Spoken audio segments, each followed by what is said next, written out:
oficina. Ya. Para el examen físico vamos complementando donde habíamos quedado la clase. Van a guardar silencio. Ya. No puedo hablar muy fuerte, no debo de abrir muy grande la boca. El otro día me he usado la mandíbula, si no doy así, no reforzar. Bien. La semiología digestiva o gastrointestinal. En todas las áreas o en todos los sectores o regiones, ya viendo por regiones, va a tener un orden lo que vamos a ir describiendo. Primero vamos a indagar lo que es el interrogatorio. Dentro del interrogatorio va a ir los aspectos generales, como la afiliación, los antecedentes, luego los síntomas y síntomas comunes, y luego vamos a llegar a lo que es el examen físico. Ese va a ser siempre el orden de todo. Habíamos dicho que en el sistema gastrointestinal el orden del examen físico es diferente, ¿cierto? Y en el interrogatorio, la instrucción, la auscultación, la palpación y la percusión.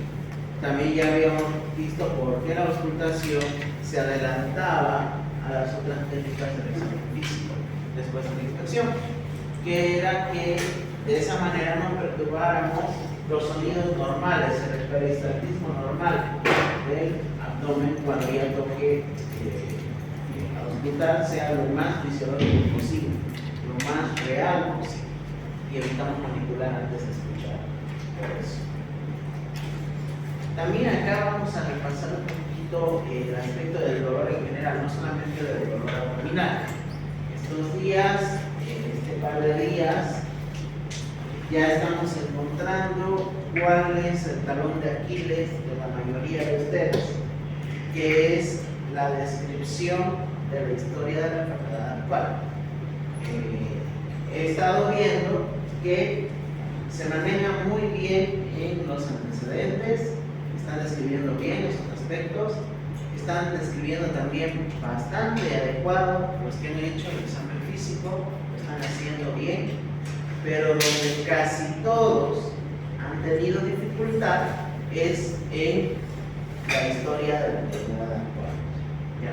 Que es donde tenemos que optimizar habilidades. Así que un poquito vamos a repasar eso también. Dentro de lo que es el interrogatorio está la afiliación, los antecedentes personales familiares, patológicos y la enfermedad actual. Dentro de lo que es la afiliación, obviamente vamos a tomar en cuenta muchos aspectos del paciente desde un punto de vista general: edad, sexo, el tipo étnico, educación, lugar de residencia, tipo de alimentación, hábitos de vida. Si bien más adelante están las diapositivas específicas, en realidad no es tan complicado citar alguna importancia de estos aspectos. Por ejemplo, edad. Los pacientes pediátricos, ¿cuál es la patología más frecuente desde un punto de vista gastrointestinal? Los procesos infecciosos, ya sean virales, ya sean bacterianos. En el adulto, los procesos más crónicos o asociados, porque también se enlazan a los tipos de alimentación y a los hábitos de vida. Entonces, es difícil encontrar un bebito o un niño con gastritis. Es difícil. No es imposible, pero no es algo habitual. Casi la mayoría de las patologías de los niños pues son de origen infeccioso, salvo algunas excepciones, como las que tienen, los que tuvieran antecedentes de enfermedades genéticas o malformaciones de algún tipo, antecedentes de esófago, alguna disfunción, ángulo perforado, etc. Situaciones un poco más raras y poco habituales. En el adulto entonces van ocurriendo cosas más de a poco, más crónicas y siempre asociadas a patologías recurrentes o a hábitos de vida. Y no solamente desde un punto de vista de estómago, ¿ya? Porque el sistema gastrointestinal abarca todo, incluyendo hígado, intestinos. Entonces, en el adulto también van apareciendo patologías como las neoplasias, ¿cierto? Como los divertículos, las patologías hepáticas, la cirrosis, la patología crónica, posetílica o posviral, etc. Dentro del grupo no vamos a mencionar muchos hallazgos. Dentro de lo que es sexo, hay patologías más frecuentes en el hombre y más patologías frecuentes en la mujer, ¿ya? También van asociados a los hábitos de vida que han ido cambiando esta incidencia de hábitos según género también, porque si revisáramos literatura antigua, por ejemplo, el etilismo, el tabaquismo estaba más asociado al sexo masculino, ¿ya? Y actualmente no está así, está como que ya emparejada la casuística. Algunas regiones, el género femenino es el que lleva mayor incidencia en tabaquismo, por ejemplo. Entonces no está tan ya inclinada la balanza. La ocupación tiene algo que ver con el desarrollo de enfermedades. Sí. Siempre. Por el tipo de exposición. A ver, por ejemplo. Ahora, ¿no? Que la pobre y padecía de asma y María la padrieron. Muy bien. Y desde un punto de vista digestivo, ¿qué pudiera alterar la ocupación? Muy bien, taxista. Una persona está volante varias horas al día, ya poca hidratación, sin movimientos, pocos movimientos peristálticos con los propios movimientos que tienen que ser fisiológicos. ¿Qué ibas a decir? No, que la mayoría de veces los cólicos se alinean con la posición. O sea, hay todo de variar. No, estamos hablando de la ocupación más que de la posición. Ocupación. Los postureros también, alemán, el polvillo de la tela y todo eso tiene problemas funcionales. Pero estamos hablando de digestivo, mano. Oficinistas, ¿Por qué? porque generalmente van a estar mucho tiempo. Ya estas están. Y si les digo que la mayoría de ustedes va a padecer de gastritis, Los vemos médicos. ¿por qué? Con la alimentación que se da por fuera del turno. Aquí están las dos causas: el tipo de alimentación y el estrés, ¿ya? Dependiendo de el tipo de oficio dentro del área que se dedique. Mis internos se la viven diciendo que son muy estresados y que son muy sufridos y que nos agarramos con mucha intensidad. No es tan así, aunque algunos de ustedes ya han podido ver que sí se los agarra de una forma muy rígida, ¿no? Se les presiona. Algunos tartamudean en plena visita o dudan mucho porque se les exige no perfección, pero se les exige que digan las cosas de forma correcta. Porque no están dando un examen, no están dando una prueba. ¿Qué están haciendo? Están a cargo de personas vivas, están a cargo de personas que tienen una dolencia, tienen la responsabilidad de cuidar a esa persona y además tienen la responsabilidad de rellenar de forma correcta cada documento de la historia clínica. Ellos son los que lo hacen. Y cuando lo hacen mal, ¿qué les decimos? Que lo tienen que rehacer para que lo revisemos nuevamente.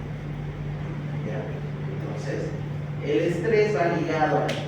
Algunos van a ser intensivistas, otros emergenciólogos, los que más se estresan, ¿ya? Otros van a ser dermatólogos, patólogos, no se van a estresar tanto, ¿ya? Pero sí, la rama asistencial siempre es la que se lleva la forma en el ámbito de lugar de residencia. No hay tanto que mencionar. El tipo de alimentación hay mucho que mencionar, ¿ya? Porque ahí va más la tendencia en las patologías. Los antecedentes familiares, más que todo buscando algún precedente que tenga características de herencia. Siempre se pregunta antecedentes de cáncer de colon, cáncer de estómago, divertículos, más que todo. Los antecedentes personales patológicos, ¿ya? Va repasando desde la infancia. Vamos preguntando al paciente si ha tenido enfermedades que sean de consideración. ¿Alguna vez ha estado internado por motivos digestivos? ¿Alguna vez ha necesitado una atención fuera de una consulta regular? ¿Alguna vez ha dado hepatitis? ¿Alguna vez de esa manera? ¿Ya? Entonces vamos buscando enfermedades primarias y también trastornos u otras enfermedades de otras áreas, otro tipo, pero que tengan repercusión en el sistema digestivo. ¿Ya? Por ejemplo, un paciente con insuficiencia cardíaca, ¿ya?, puede tener hepatomegalia. ¿Por qué? Porque no está subiendo correctamente la sangre y se está respirando. Por el éxtasis venoso. Entonces, no es una enfermedad pura digestiva, es una enfermedad cardiovascular, pero que está teniendo repercusiones a nivel hepático. Un trastorno, como decía una de mis doctoras esta mañana, un trastorno hidroelectrolítico. Ella decía hidroeléctrico, no decía, ¿no? Hidroelectrolítico. Un trastorno del potasio, del sodio, ¿ya? Una hipocalemia puede causar un ilio. ¿Saben qué es ilio? Una disminución o una abolición del peristaltismo. Depresiones de sodio y potasio pueden causar parálisis en los movimientos peristálticos intestinales. De hecho, una de las cosas que hace un cirujano cuando está viendo un abdomen es un ionograma justo para saber que no tenga eso. Entonces, un trastorno hidroelectrolítico puede denotar también, ¿ya?, en trastornos gastrointestinales, y es algo más metabólico, pero también está casado, está ligado. Entonces, a eso se refiere buscar alguna otra enfermedad, pero que tenga una repercusión. Los trastornos gastrointestinales actuales, que lo vamos a mencionar en la historia de la enfermedad actual, atopías o alergias, ¿ya? Estamos hablando de alergia en el sistema digestivo. Porque algo que comas tiene una reacción alérgica. Sí, fuera del rash común que puede aparecer, angioedema, etc., hay patologías más puntuales, más específicas, que pueden tener una repercusión más crónica y subclínica, o sea, con pocos síntomas o poco sospecha de que es una reacción alérgica, como es la enfermedad celíaca, ¿ya?, la intolerancia al gluten.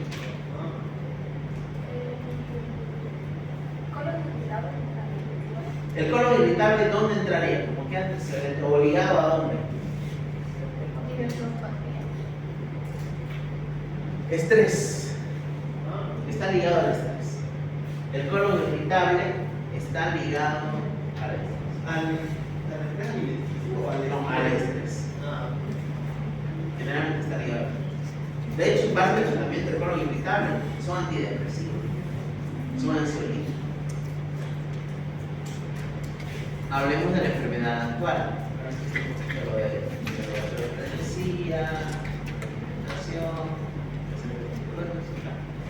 ¿Cuáles son los signos y síntomas más habituales o más comunes que el paciente va a quejarse cuando vaya a la consulta? Este es un listado de los más comunes: el dolor, náuseas, vómitos, modificación del ritmo catártico, rectorragia, ictericia, distensión abdominal, masas, prurito, pérdida de apetito. Estos son los más habituales. Y vamos a comenzar con el dolor. El dolor tiene varias clasificaciones. Esta es una clasificación general, por decirlo así. Hay el dolor visceral, y hay el dolor somático, y hay el dolor referido. El dolor visceral generalmente es inespecífico, no se lo puede identificar de forma puntual, en un lugar donde descrito, ya generalmente ocurre por irritación del peritoneo, etc. En cambio, el dolor somático es bien localizado, como por ejemplo un cólico biliar, es bien puntual la localización. El dolor referido viene de otro lado, de otra región, que por inervación puede cambiar la localización del dolor. Ahora, si bien podemos hacernos una serie de preguntas cuando exploramos un síntoma como el dolor, ya, como aprendemos, por ejemplo, este listado de preguntas que deberíamos hacer al paciente, ya, ¿dónde le duele? Si se ha modificado, en otras partes del cuerpo, cuándo le duele, hace cuánto ocurre, etc. Hay maneras más simplificadas para explorar el dolor. Algunos conocen la Alicia, otros conocen la Atelier. ¿Ya? Estas dos formas de explorar o de ayudarnos a explorar los síntomas, el síntoma es igual, o sea, indiferente, no usar ambos. Personalmente, a mí me gusta más la Atelier porque es más detallado, tiene un orden más lógico y explora mayor detalle. La Alicia no es para menospreciarlo, si se dan cuenta, es muy similar, con algunas variaciones de lo que se explora. La Alicia, la aparición, la localización, la intensidad, la concomitancia, la tradición, el aspecto. Y la Atelier, aparición, intensidad, localización, graduación, y los fenómenos asociados. Es algo muy similar y son utilizados ambos. ¿Qué otras cosas hay en además? ¿A qué se refiere fenómenos asociados? Otros síntomas, lo mismo que concomitancia, otros signos o síntomas que tenga el paciente. Así que vamos a hacer un repaso de este. Comencemos con la aparición. ¿Qué significa aparición? ¿Qué exploramos cuando estamos mencionando aparición? ¿Cómo es que inició? ¿Bajo qué características ha iniciado? Si apareció de golpe o de a poquito, en pocas palabras, de un momento para otro o de forma insidiosa, suave y fue incrementando. Entonces, la aparición puede ser de inicio brusco, abrupto, agudo, de un momento a otro. O puede ser paulatino o insidioso, de a poco, poquito, lo primero que tenemos que preguntar al paciente, eso es lo que usted tiene, puede de un momento para otro, puede a poquito ocurriendo, aumentando, puede presentarse de las dos maneras. ¿Ya? A eso se refiere con aparición. El tipo de dolor. El tipo de dolor se refiere a las características de la percepción del dolor. Esto es complicado explorar al paciente, porque muchos pacientes no saben explicar el tipo de dolor. Ustedes le preguntan cómo le duele y el paciente va a decir, me duele. No espere que el paciente le diga de forma puntual el tipo de dolor. No lo van a decir. ¿Por qué? Pues porque no son médicos, porque no saben el lenguaje técnico. ¿Ya? Aquí hay un listado de diferentes tipos de dolor. El dolor cólico, que también se llama el retorcijón, el dolor constrictivo o opresivo, el dolor punitivo o punzante, lancinante, el urente o el quemante, que está también lancinante, el fulgurante, el transfixiante, taladrante, desgarrante, gravativo, pulsativo, hay varios. ¿Y cómo abordamos nosotros el saber cómo le duele? ¿Cómo le van a preguntar al paciente? Yo sé que lo saben, a ver, díganme. Dale ejemplo. Lo que están haciendo los dos. Darle ejemplos al paciente. Tienen que preguntar al paciente no cómo le duele, sino qué siente. Si siente que le quema, si siente que le aprieta, si siente que le punza, si siente que le retuerce, si siente que le cala, de esa manera. De tal manera que el paciente va a asemejar lo que él está sintiendo con los ejemplos que usted le está dando y le va a decir, sí, sí, siento que algo me retuerce. Ah, entonces es un dolor cólico. Ah, siento que me punza. Así como usted dice, me punza. Ah, entonces es conjuntivo. De esa manera nosotros buscamos obtener esta característica del dolor. ¿Ya? La intensidad. Existen varias maneras y aceptables de explorar la intensidad del dolor. Hay el dolor leve, moderado, de leve intensidad, de moderada intensidad o de gran intensidad. Porque el dolor es algo subjetivo. ¿Ya? El dolor es algo que depende incluso de la tolerancia del propio paciente. ¿Ya? Y todos tenemos un diferente estándar de tolerancia al dolor. ¿Ya? Algunos tenemos un umbral más bajo, otros tenemos un umbral muy alto a la percepción del dolor. Entonces hay pacientes que con un nivel que para uno es 2, para otro va a ser 10. Muy sencillo. Y otros al revés.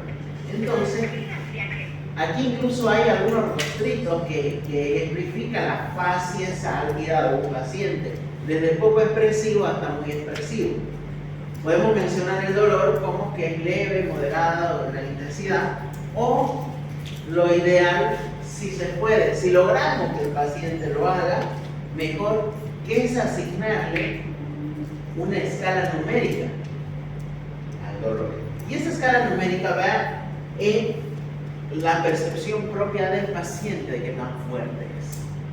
Entonces se le pregunta al paciente, del 0 al 10, ¿cuánto le duele? Y le damos ejemplo. 0 es nada de dolor. 10 es un dolor que usted hasta llora, que no lo puede soportar. ¿Qué número usted le pone al dolor cuando ha iniciado, cuando ha comenzado el dolor? Y el paciente les va a decir, a mí me dolía un 3, a mí un 5, a mí un 7, a mí un 8. ¿Ya? Entonces, esa es la forma. Entonces, sirve que ustedes coloquen leve, moderada, gran intensidad, y también sirve, y si es mejor, si se puede, asignarle una escala numérica, ya dándole ese ejemplo. La localización. Otra cosa importante, muchos dejan dolor abdominal y ya. Otros me decían dolor a los lados, a los costados. ¿Ya? Otros con más propiedad me dijeron dolor en los flancos. ¿Cuál sería la manera en la cual nosotros le preguntaríamos al paciente dónde le duele o dónde comenzó el dolor? ¿Cómo lo averiguamos? Porque el paciente lo que va a hacer es me duele aquí, o me dolía aquí. ¿Dónde? Aquí. Así lo va a hacer. No, porque estamos haciendo interrogatorio. Que usted que describe el dolor. ¿Cómo? Que describe el dolor. No, solo quiero saber el lugar, dónde comenzó el dolor. ¿Y cómo lo tiene que señalar? Dime con las manos dónde se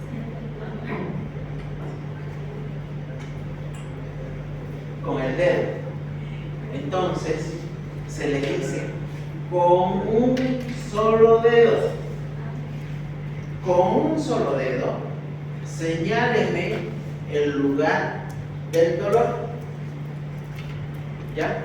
Entonces, cuando ustedes le dicen eso al paciente y le digan, haga así, ahora muéstrame dónde le dolía, ya van a tener un lugar común. ¿Ya? Es diferente que el paciente haga esto, el paciente que haga esto, que el paciente haga esto. Delimita de una forma específica el lugar exacto de la aparición del dolor. ¿Ya? Entonces, ahí el truco es preguntarle con un solo dedo, muéstreme dónde le dolía. Cuando estamos hablando de la localización del dolor, una vez que ya sabemos dónde comenzó, Ya, tenemos que describirlo como región. Y es ahí donde ustedes, aunque más adelante está, tienen que recordar que el abdomen tiene cuadrantes. ¿Ya? ¿Cuántos cuadrantes tiene el abdomen? Depende. ¿Depende de qué? ¿Qué cuadrante quiere la de 4 o la de 9? Muy bien, existen dos clasificaciones. ¿Cuál es la clasificación más universal? Ahí está la respuesta. La que más usamos es la de los 9 cuadrantes. ¿Ya? Existe la de 4, pero se lo deja a lo teórico. Se utiliza más los 9 cuadrantes. ¿Ya? Así que ahora en adelante utilizan la de 9, que es la que van a ver en todo lado. Muy bien. Aquí hay unos ejemplos de lugares de dolor y radiación. Ahora, la segunda pregunta, después de localizar el dolor, es si no se va a otro lado, la irradiación. Si el dolor no se irradia a alguna otra región. Entonces, ¿qué preguntamos o cómo preguntamos?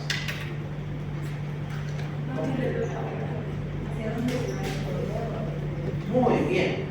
¿Le dolía aquí? Sí. ¿Le sigue doliendo ahí? Sí. ¿Y se va a otro lado su dolor? Ah, sí.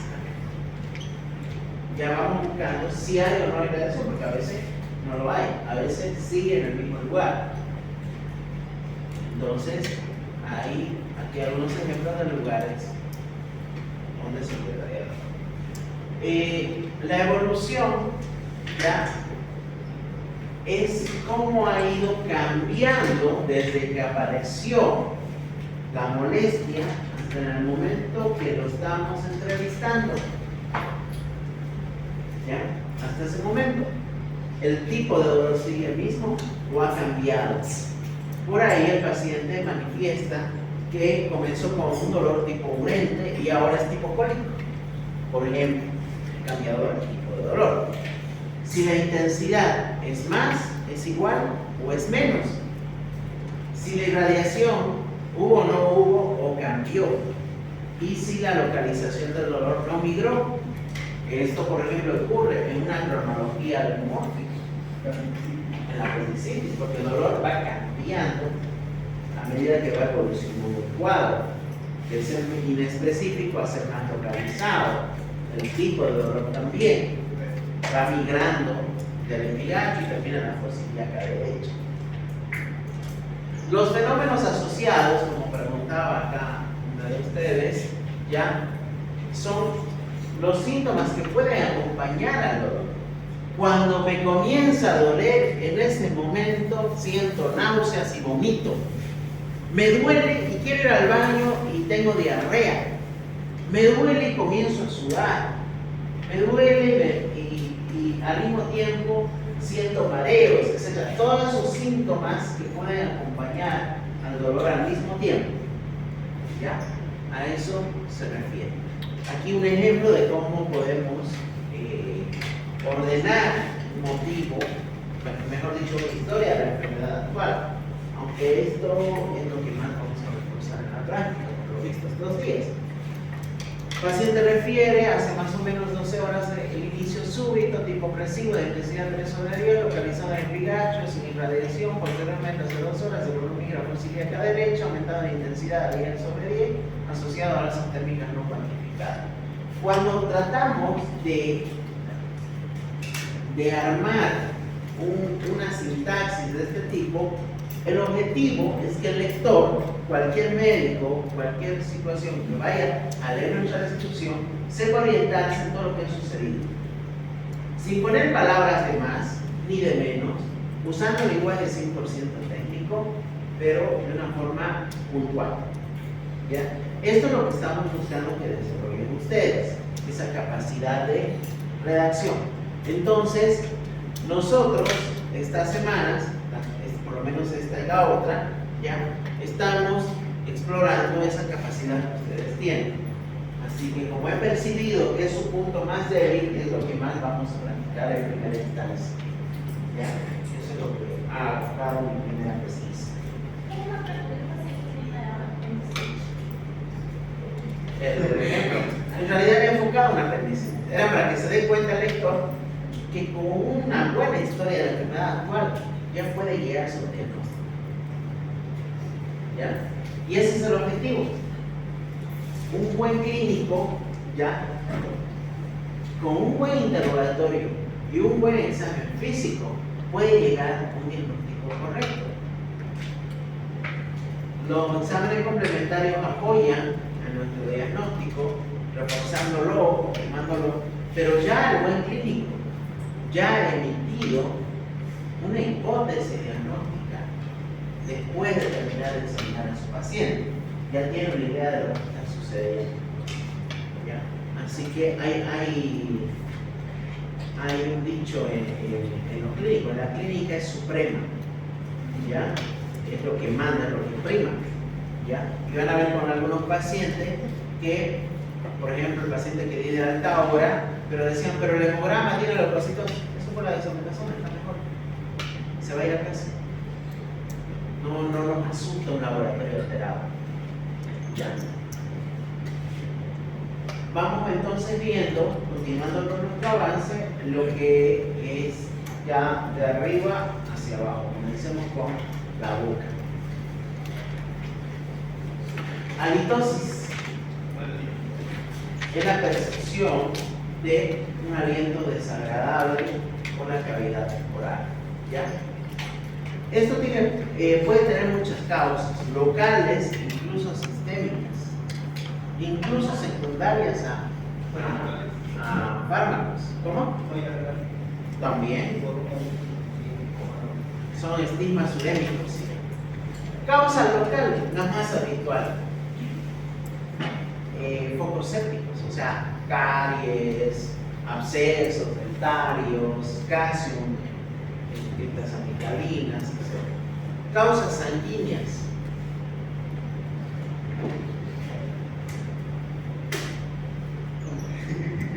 A ver, algo más sistémico.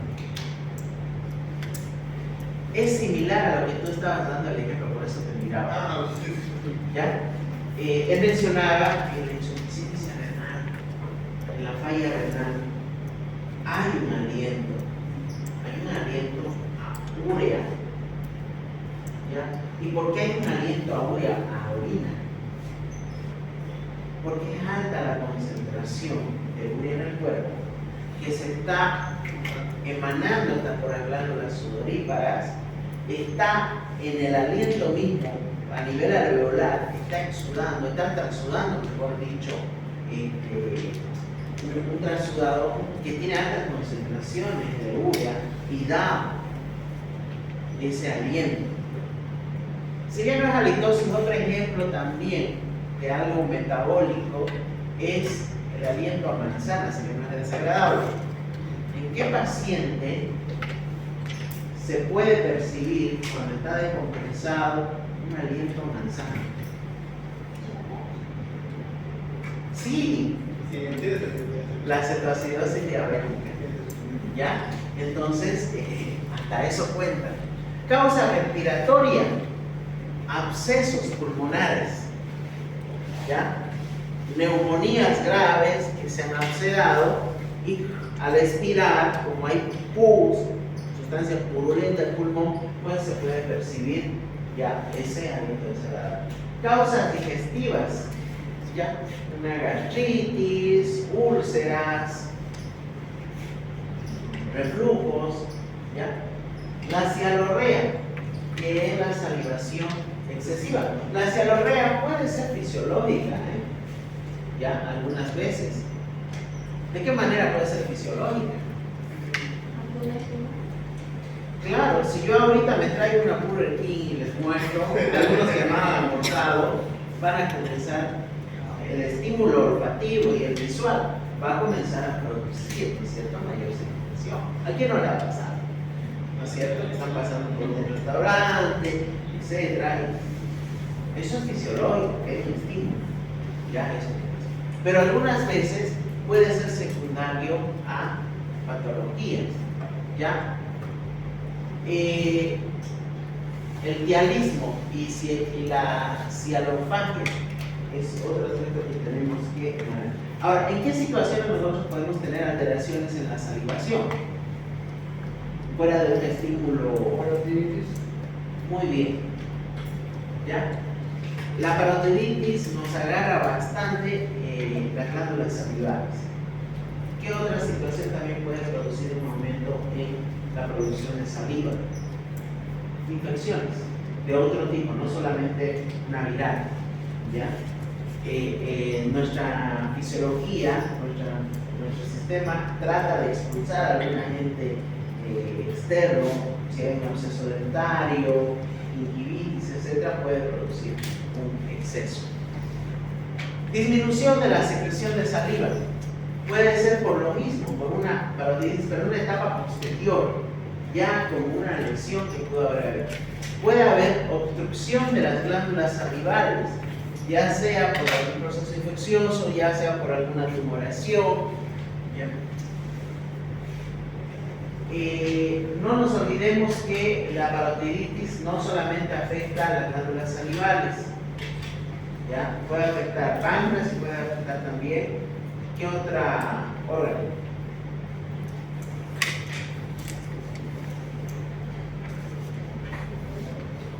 Especialmente los hombres. ¿La? Se dice próstata. Puede provocar infertilidad. Los testículos. ¿Ya? Entonces, por eso decía particularmente en el hombre. No es algo habitual, pero también se da a propósito del caso. ¿Qué es el bruxismo? ¿A consecuencia de qué puede ser? Trastornos del sueño, muy bien. ¿Qué más? Tétanos, sí. Estrés es la causa más común. ¿Algo más común en los niños? Que tenga bicho. Está bien, está mal decir bicho. Parásito. Ya no usen el término bicho. Ya.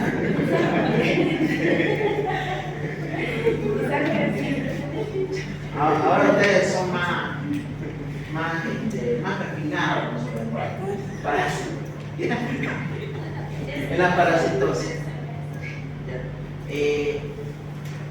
Habla en ese lenguaje cuando esté con el paciente. ¿Por qué? Eso. Si bien entre nosotros debemos de hablar de una forma propia, de una forma correcta, con el paciente nos tenemos que adaptar a él. Cuando estemos con el paciente, no comiencen a hablar en tecnicismo, no le van a entender. A veces no se da cuenta. Señor, ¿usted tiene bruxismo por parasitosis? El paciente capaz le pregunte, ¿me voy a morir? ¿Qué le van a decir? Señor, usted está lesionando los dientes en la noche porque tiene bichos. ¿Cómo tiene que ver un bicho con mi diente? Y ahí se les explica, ¿no? Pero cuando estén con el paciente, ustedes se acomodan al nivel cultural y del lenguaje del paciente. Van a tener pacientes en distintos niveles. ¿Ya? Yo tengo pacientes que me discuten el término. Tengo pacientes que yo les digo resultados de sus estudios y ellos saben y conocen. Ya son muy cultos, leen bastante. Tengo otros pacientes que ni siquiera saben qué es un antibiótico. Entonces tenemos que acomodarnos al nivel del paciente siempre. Cuando estén entre iguales, desde un punto de vista de oficio, ustedes sí discuten de forma propia. Pero con los pacientes no se alcen con los pacientes. Ya no, podemos seguir.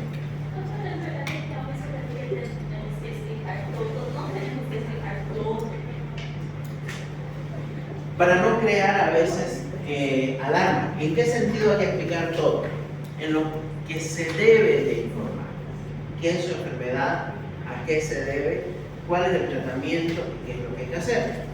Pero por ejemplo, hasta en un absceso dentario, yo sé que eso puede terminar en un absceso pulmonar y el paciente puede terminar en... No le vas a decir las complicaciones más terribles al paciente. Él va a creer que le va a suceder sí o sí, por ejemplo. ¿Ya? Entonces, hay que hacerlo de una forma real, sincera, pero concisa y breve. No hay que ir en detalles que no vienen tanto al caso. Ya existe una normativa sobre el consentimiento informado de la patología. En cada hospital y en cada servicio ya hay, cuando un paciente es ingresado por una patología, se le da una hoja informativa al paciente. Digamos, ya especialmente de las que son piridoxinas, cianocobalamina, todo lo que son el complejo B. Procesos digestivos, principalmente ¿cuál? El reflujo. El reflujo gastroesofágico causa bastantes molestias en la boca. Lesiones propias de la boca, ya sean infecciosas o traumáticas, ya el herpes, por ejemplo, en los usuarios, y ahora en los chiquitos están circulando bastante también en algunos adultos, ya el síndrome de mano, pie, boca, ya